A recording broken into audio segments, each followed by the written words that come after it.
Here's what happened. I was trying to do a spring look because it's a spring video, and what ended up happening is instead of looking like I was getting ready for the spring season, I ended up looking like season 2 of Euphoria.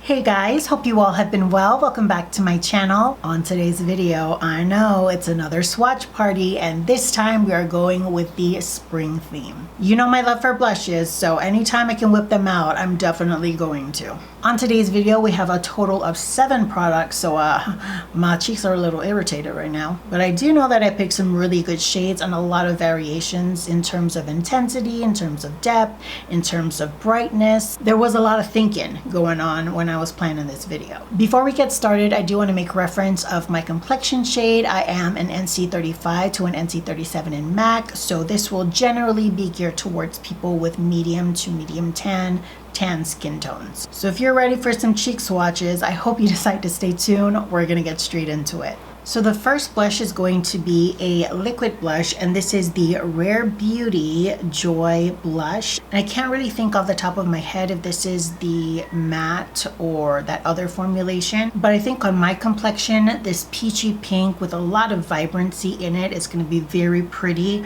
for spring and maybe might lead into summer. So this goes a very, very long way, and I actually tend to overdo it with my cheek swatches just so you get a better representation of the color. But I do like to use a sponge to blend it out, and I'm just going to wet it a little bit with my Fix Plus. This is a BK Beauty sponge. Let me turn down the lighting a little bit. It's a very subtle flush of color. This can definitely build up in intensity, but I kind of like that this is able to blend out and still maintain a bit of that natural like face glow. And I really love to blend it out as much as I did. It's almost as if you're just seeing like a slight hue, and as you turn certain lightings, it looks like it just kind of disappears. So a final look at this first blush, Rare Beauty's Joy.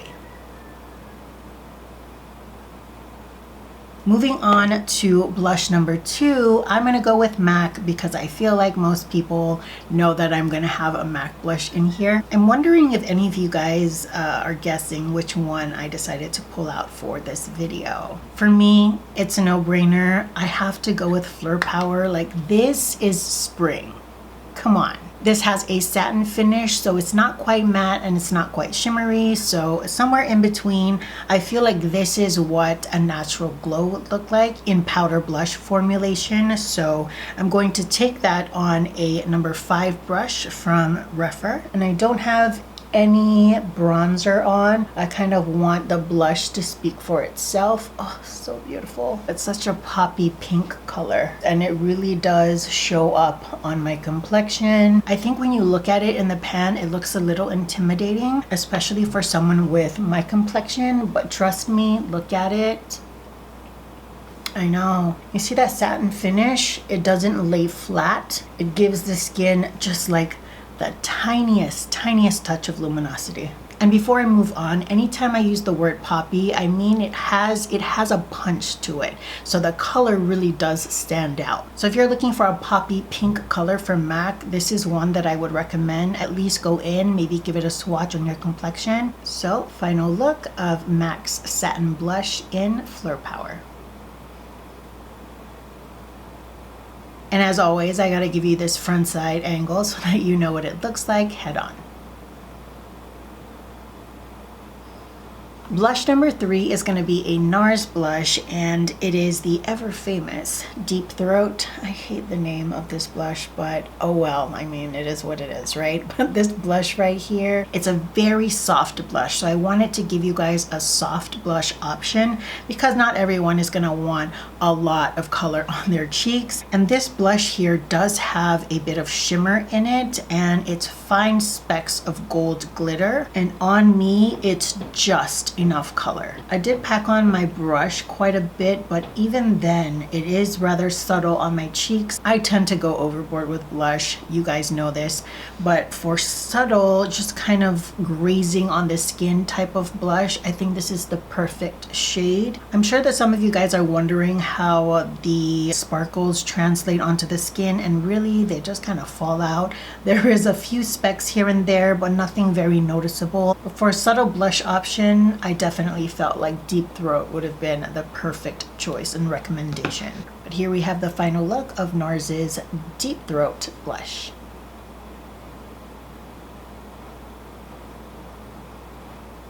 Wiping off my brush, I'm gonna move on to a new one, but I just felt it had to go in this video. So recently I picked up the Cosmetics Heaven's Glow blush, and I picked up 2 shades, one of them being Venetian Rose. This one right here. It's a mineralized baked formulation, so if you think of Max MSF, that's sort of the same way this was cooked. Here is the pigmentation on the brush. It is definitely different from how it looks in the pan. And the reason I picked this color to include in here is because it is a pink, but as I build it on, and I'm going to show you the shift, it has a kind of like a lavender overlay, which is beautiful. I think it adds something different to traditional blushes. Do you see that just like slight lavender overlay? It's so beautiful. I picked up another one of her blushes that recently released, and I cannot wait. So I think it's fair to say that I'm pretty obsessed with these blushes. So here's the final look.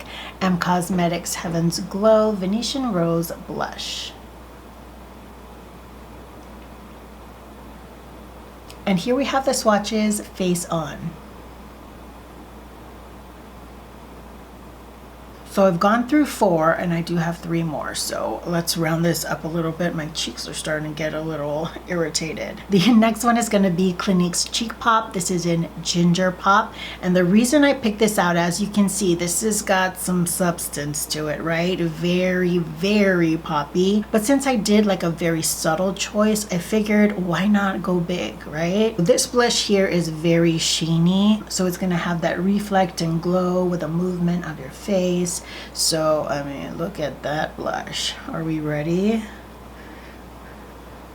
I started off a little slow because I wanted to build the intensity, but that's just a little bit of the blush. I kind of did a little tap in it. All right, so here's only the second application, and I've got like, bam, pigment. This is also a nice warmer option if you prefer a warm pink shade. Hello, do you see that color? This is only 2 rounds of blush, okay? Look at that. If you want to make a statement this springtime, I would highly suggest checking out Ginger Pop. It's definitely springy, but like 80s version of springy, you know what I mean? So let's round up this very bright blush here. This is Clinique's Cheek Pop in Ginger Pop.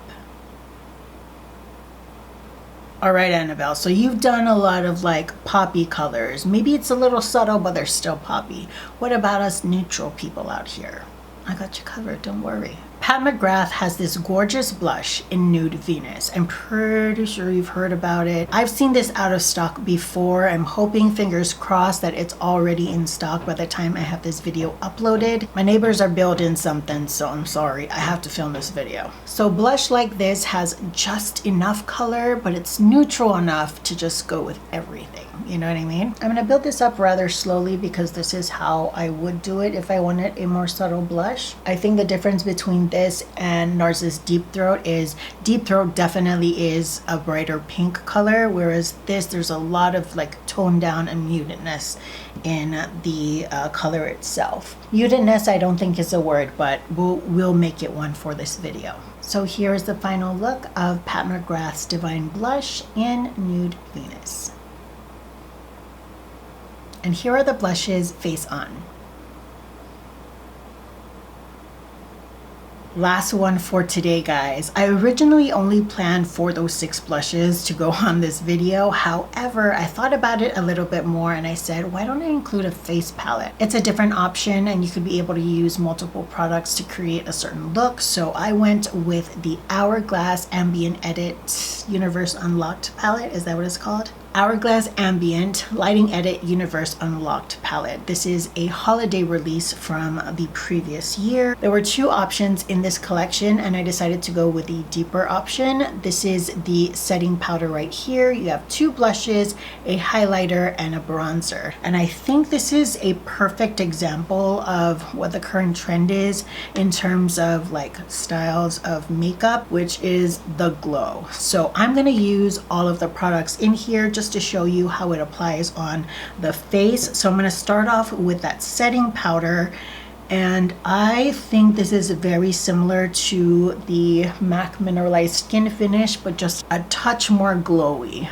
And to be honest, this is like a lifesaver because after using the matte powder, I'm able to apply this over and still get that glow without risking my skin getting excessively oily. By the way, my powder brush was the number 22 from Refer, and now for my bronzer, I'm going to use the Refer number 30. These are smaller pans, so it might be a bit difficult to get into the pans if you're using a bigger brush like I am, but honestly, it doesn't bother me too much. And on my complexion, this is, I would say, subtle to medium. It's not going to come off very strong on the complexion, which for me is fine because I don't like a very strong bronzer anyways. And because all of them are mineralized, I know that my face is going to be glowing gloriously by the time I'm done using all of these products. I'm gonna do my highlighter first, just so that I don't interfere with the blush application.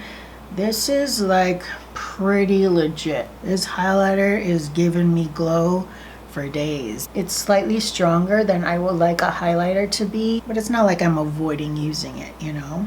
I still think it's beautiful and the color of it really goes well with my complexion. Now it is blush time. So I have two options. One that is, I mean, it's a bright pink, okay? This bright pink right here. And then I also have this choice to kind of pop on a bit of berry. And I'm gonna show you how those two layer with each other. So first of all, I'm gonna start off with that pink shade, and I'm just gonna apply that on very lightly first and then kind of build it up. This does show on my complexion. Both colors show up very well. As you can see, I'm already getting that color and I have barely any product on my brush. And I'm going to be honest, I don't have much experience with Hourglass, but I am thoroughly enjoying this palette. I haven't kept up with other reviews of it, but for me personally, I really do enjoy the products in here. I think I made the right choice in terms of which palette to get because I've been using everything in this palette. So now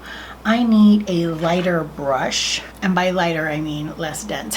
This is a stippling brush from MAC in the number 188, and I'm going to take that berry shade, look at that, tap that off a bit, and I'm going to go from the backs of my cheeks and bring it upwards.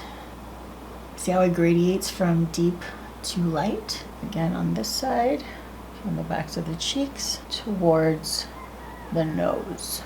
You can also bring it up here to kind of give it that draping effect. And let's be honest guys, wouldn't draping just match my eyeshadow? Here's what happened. I was trying to do a spring look because it's a spring video, and what ended up happening is instead of looking like I was getting ready for the spring season, I ended up looking like season 2 of Euphoria. But let's round this video off with a final look of the Hourglass Ambient Lighting Edit Universe Unlocked face palette. It's a mouthful. It's just like Charlotte Tilbury when she names things. But this palette right here, this is what my face looks like. Finishing powder, bronzer, highlighter, and both blushes. See how glowy the face is? It's so good. I've been loving it a lot, and you see it with my posts that I've been using this face palette quite a bit. But focusing on the blushes itself, the lighter blush and the deeper blush. Nice combo. And here's what it looks like face on. Thank you guys so much for joining me in this video. I love doing cheek swatches. I love doing anything blush related. So I hope you guys enjoyed it and found it informative. If you guys like this Euphoria makeup look, you can check me out on Instagram. It'll be the first link in the description box down below. That's where I post most of my makeup looks along with all the products in the caption. I'll also be listing it in the description box down below for you with a link to all the products. Just remember that most of them will be magic links, which is affiliated, and I do make a small commission every time you decide to make a purchase. Till the next video, I hope you all are doing well, taking great care of yourselves. I will see you all next time. Bye guys.